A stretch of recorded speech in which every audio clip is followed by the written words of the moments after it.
Bonjour tout le monde.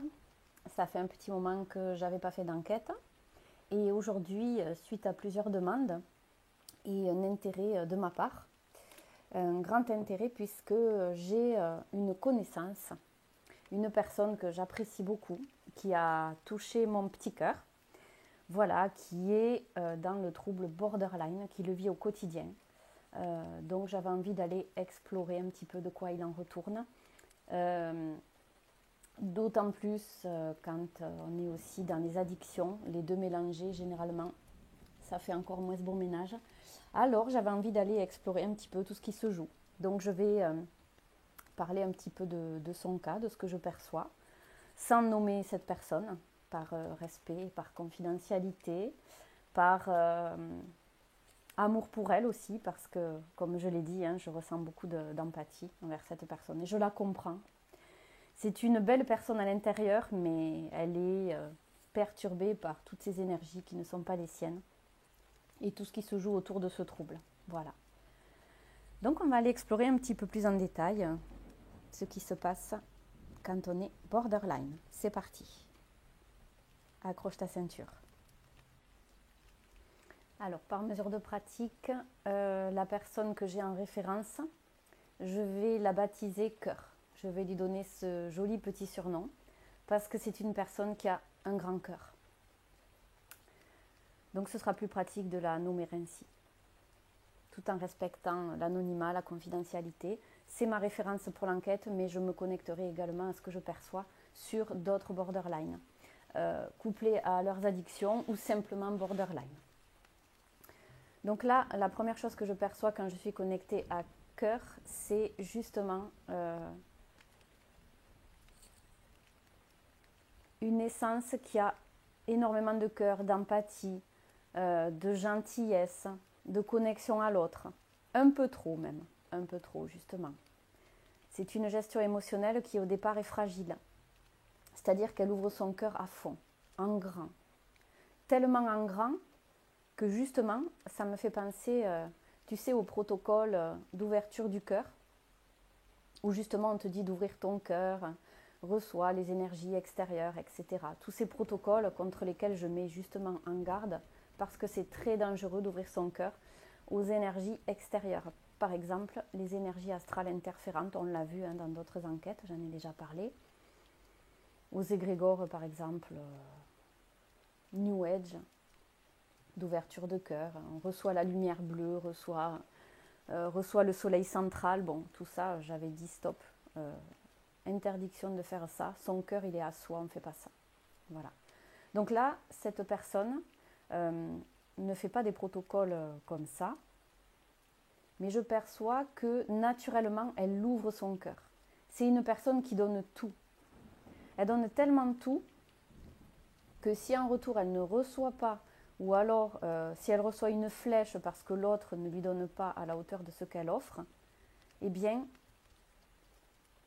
c'est comme si à l'intérieur, ça se fermait suite à une grande blessure qui vient d'être ouverte, puisque quand on s'ouvre, on donne à l'autre, l'autre en face ne reçoit pas. C'est comme si on prenait un couteau sur le plan subtil et on ouvrait le cœur de la personne. Enfin, du moins, c'est elle qui se fait ça en donnant tout à l'extérieur sans mesure. Et cette plaie ouverte sur le champ se referme instantanément. Et c'est comme si cette personne se repliait sur elle-même et que ça entretenait ses blessures originelles. Par exemple, la trahison, le rejet, l'abandon. Ça réactive ces blessures et ça la met dans une grande souffrance. Ça entre en résonance avec les énergies autour d'elle, les égrégores par exemple de blessures de trahison, d'abandon. Vous savez, ces grands égrégores, toutes ces énergies entretenues, toutes ces personnes qui se relient à la blessure d'abandon, inconsciemment, sans le faire exprès. Eh bien oui, dans le cosmos, ça crée des énergies invisibles auxquelles on se relie. C'est comme ça que ça marche. On ne le voit pas dans la 3D, bien sûr. Les cartésiens ne croient pas à ça parce qu'ils ne le voient pas. Pour autant, ça existe. Ça existe. Sur le plan invisible, tout existe. Eh bien, cette personne se relie aux blessures que ça active. Du coup, elle se relie à des énergies qui ne sont pas à elle, qui ont été entretenues par des tas de personnes en souffrance sur la même blessure, qui sont alimentées et réactualisées à chaque seconde par chaque personne qui se relie justement à cet égrégore de souffrance. Et plus la personne active des blessures en elle, par les déceptions qu'elle vit, par les désenchantements, plus elle va être interférée par des énergies extérieures qui ne sont pas à elle. Alors en plus, si elle entre dans la colère, elle va aussi entrer en résonance avec les égrégores de colère, les énergies interférantes. Possiblement, dans des cas extrêmes, l'égrégore des possessions astrales, là où on se fait posséder par des énergies extérieures. Et on voit les cas de possession, par exemple en lien avec les exorcismes, etc. On peut en arriver à ça, bien sûr. Puisqu'on n'est plus maître de notre sphère, en se reliant, sans même le faire exprès, à ce qui se joue tout autour et qui entre en résonance avec nos comportements et nos blessures. Donc là, j'ai tellement de choses à dire, tellement de choses que je perçois, je ne sais pas par où commencer en fin de compte. Donc je vais dire tout ce qui vient au fil de l'eau. Et la personne que j'ai en référence, donc, Cœur, que j'ai baptisé Cœur, je la vois complètement submergée par de la négativité. Elle passe d'un état d'euphorie, de joie, de bien-être, avec des frissons partout, de la lumière en elle, à un état complètement à l'opposé, où c'est un état un petit peu où elle va se sentir suicidaire, parce que d'un seul coup, elle s'est refermée, elle s'est reliée à toutes les énergies négatives ambiantes autour de ses propres blessures. Et c'est pour ça qu'on passe aux extrêmes, du tout au tout. On passe du blanc au noir, du rire aux larmes, d'une joie extrême, de l'euphorie à un état suicidaire. C'est un état émotionnel qui est complètement anarchique. C'est un peu comme si la régulation émotionnelle était totalement désalignée, était anarchique, pas gérée, parce que la personne n'a pas finalement appris quelque part à gérer son état émotionnel.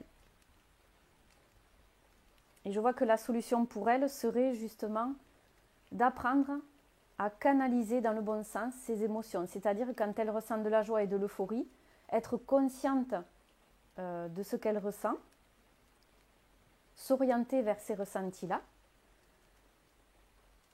mais ne pas se laisser submerger. Voilà, les vivre en conscience, se rendre compte de ce qu'elle vit, mais voilà, ne pas se laisser posséder par cette euphorie extrême. Parce que c'est justement là où ça pêche et où elle peut basculer dans l'état inverse. Parce que, comme je le dis régulièrement, dans ce que l'on vit dans notre 3D, il y a tout et son contraire. Donc si on vit une joie extrême, il y a la balance derrière où ça va être une tristesse extrême. Si on n'arrive pas à équilibrer ces polarités, parce que tout est une histoire de polarité en équilibre, et on est justement là pour expérimenter ça dans notre 3D à travers notre corps, cette personne va basculer d'un état extrême à l'autre.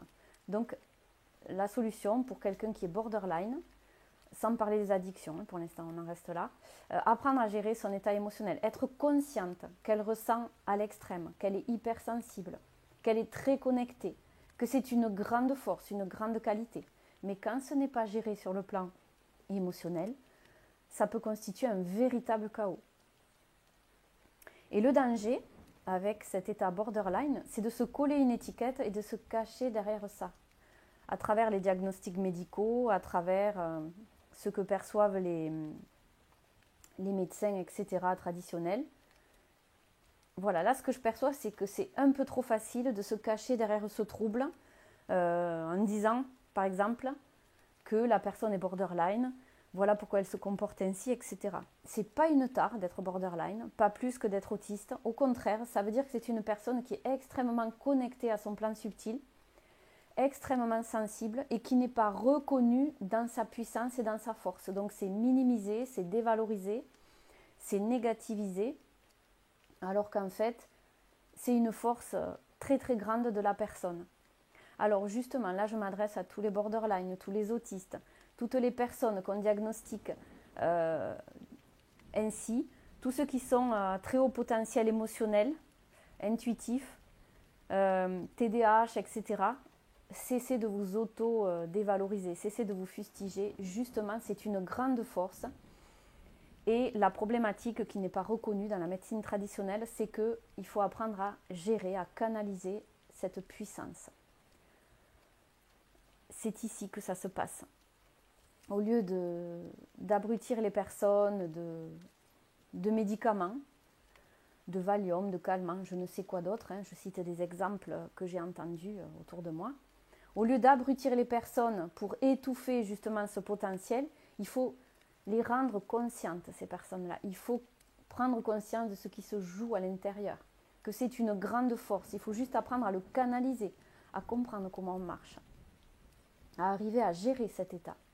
Mais là, c'est en mettant la lumière de sa propre conscience que ça commence, tout simplement. Au lieu de se dire, je suis borderline, je suis comme ci, je suis comme ça, cessons de coller des étiquettes, mais vraiment comprenons comment cela fonctionne. Donc une personne borderline, elle n'a pas à se dévaloriser, elle n'a pas à dire je suis différente des autres, je suis comme ça, toi tu n'es pas borderline, tu ne peux pas comprendre, c'est une faiblesse. Non, stop, pas du tout, c'est une énorme force. C'est quelque chose de très grand. Par rapport à un portail organique qui ne ressent pas ses émotions, une personne qui se décrit borderline, c'est une personne très connectée.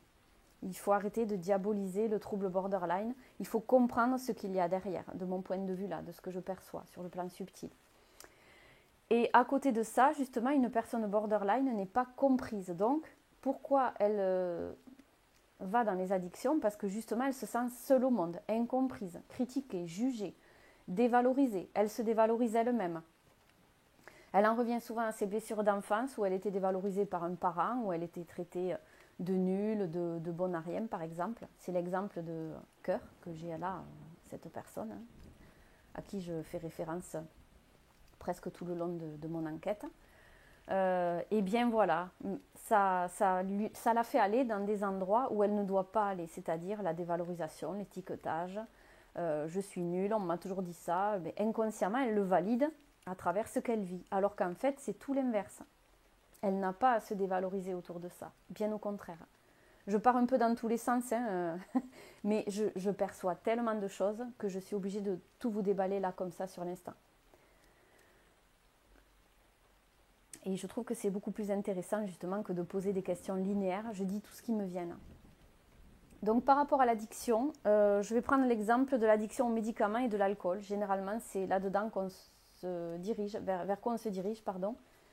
Enfin, en tout cas, une personne borderline, pour calmer justement cette incompréhension du monde extérieur, cette incompréhension d'elle-même finalement, de comment elle fonctionne. C'est un abandon à soi-même, parce que finalement, au lieu de se dire « Waouh, je suis super puissante, je capte tout », eh bien, elle va se dire, elle va continuer à entretenir ses blessures. Je suis bonne à rien, j'arrive pas à me contrôler, je passe pour une tarée, je suis folle, les gens ne me comprennent pas, les gens me dévalorisent.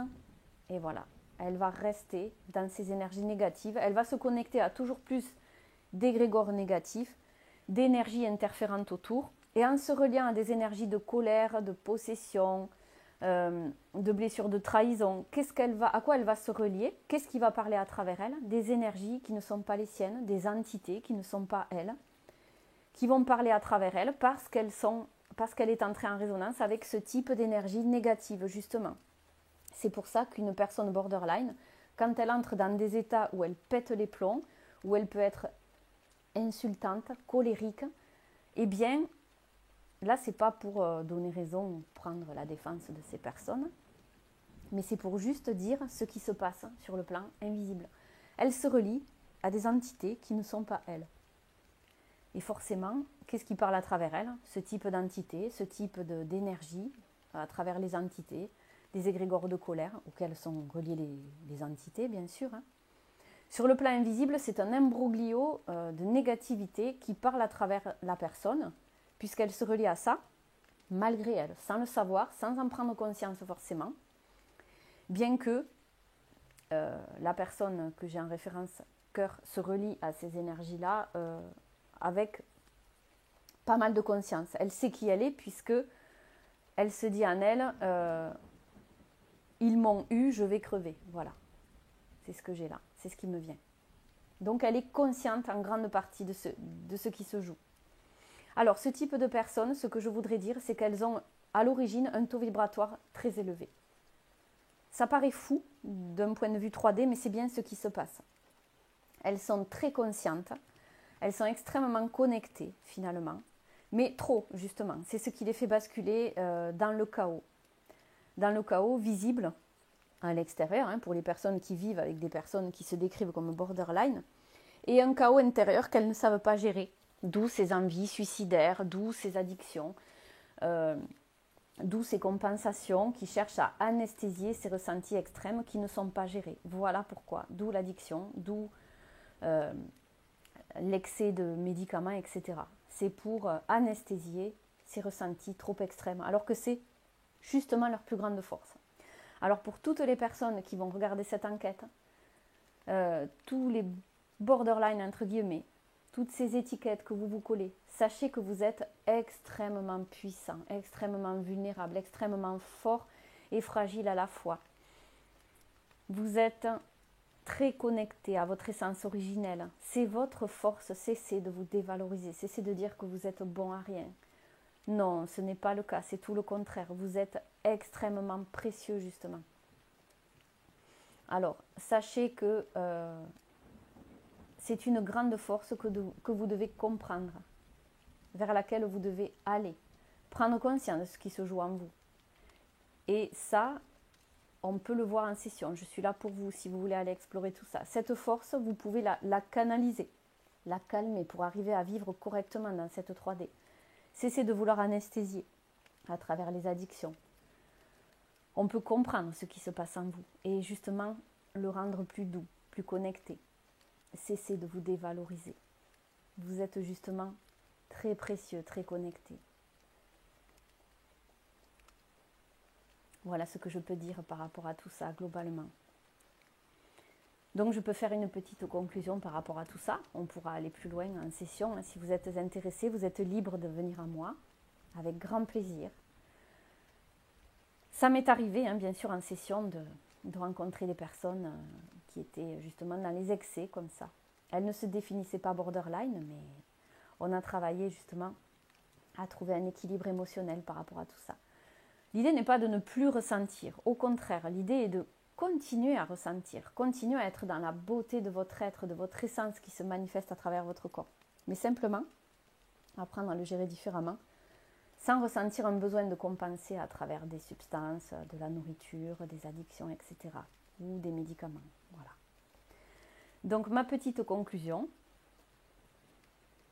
déjà la première phrase qui me vient, c'est que personne ne mérite et ne doit s'infliger l'envie de mourir. Sachez que ça, c'est de la surface.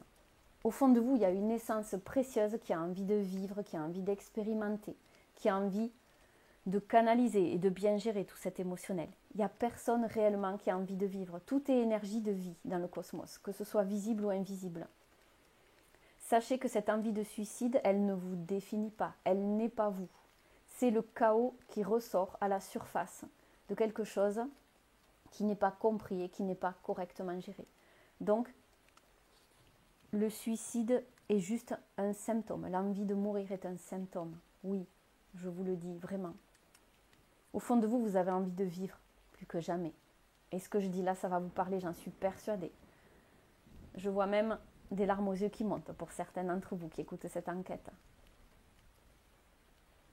Et oui. Sachez aussi que le suicide ne résout rien. Je le redis, je l'ai dit dans mon premier live sur TikTok, que j'ai mis en ligne pas plus tard qu'hier d'ailleurs. Hier, nous étions le 22 septembre 2025, parce que cette enquête va rester dans les archives. Voilà, donc le suicide ne résout rien, bien au contraire, c'est pire que tout. Quand on veut en finir avec la souffrance, il y a une solution. Et je sais que ce n'est pas toujours facile, pour personne, pour aucun d'entre nous c'est facile. Mais il faut avoir le courage d'aller voir petit à petit ce qui se passe en nous pour désamorcer cette envie de mourir. Parce que cette envie de mourir, c'est juste la symbolique d'une envie d'en finir avec la souffrance. Ce n'est pas une envie d'en finir avec la vie. Non, parce que la vie ne s'arrête jamais sur le plan subtil. Elle est toujours là. Et elle ne cessera jamais d'être. Donc vous avez un corps physique, c'est votre outil le plus précieux pour comprendre comment ça fonctionne à l'intérieur de vous justement. Ce que votre essence cherche à vous faire comprendre, à vous faire voir, à travers vos ressentis extrêmes. Allez voir au-delà cette envie de mourir. C'est très fort, très violent, très puissant, vous avez envie d'en finir, je le sais. Mais allez voir derrière. Et je peux vous accompagner à ça si vous le désirez. On peut aller le voir ensemble avec beaucoup de douceur, beaucoup de bienveillance. C'est un symptôme. Quelque chose en vous a envie de vivre, a envie de désamorcer tout ça, de trouver l'équilibre. Et quand vous dites non à la vie, vous quittez votre corps physique, vous laissez votre outil le plus précieux ici dans votre 3D, alors que votre essence a choisi de venir ici. On n'est pas des victimes, je le redis, elle a choisi. Simplement, il faut apprendre à comprendre comment ça marche pour bien vivre l'incarnation 3D, tout simplement. Et plus vous le comprendrez, plus vous serez en conscience, moins vous souffrirez, moins vous vous sentirez victime. Il n'y a pas de vilain méchant qui vous a forcé à venir ici, ça n'existe pas. C'est que des blessures qui n'ont pas été guéries et qui font entrer en résonance des expériences de souffrance, tout simplement. Et une fois qu'on a compris ça, on ne se sent plus victime, on a envie d'avancer, on a envie d'aller voir en nous ce qui se passe avec de la douceur. Et oui. Quand on perd ce corps physique, on fait souffrir aussi nos proches sans le vouloir, puisqu'on n'est plus là pour leur expliquer comment ça marche. On est toujours présent, on est toujours en lien avec nos proches. Mais comme on est désincarné, eh bien on ne peut plus communiquer avec eux. On les voit tristes, on les voit pleurer. On ne peut pas leur signaler qu'on est toujours là. Nous-mêmes, parfois, quand on n'est pas conscient, on ne comprend pas ce qui se passe. On ne sait pas qu'on est réellement mort. Et oui, c'est des fois ce qui se passe sur un plan subtil. Et on tourne en boucle, dans des schémas sur le plan subtil, qu'on ne comprend pas. On ne sait pas pourquoi on est là, on ne sait pas ce qui se joue.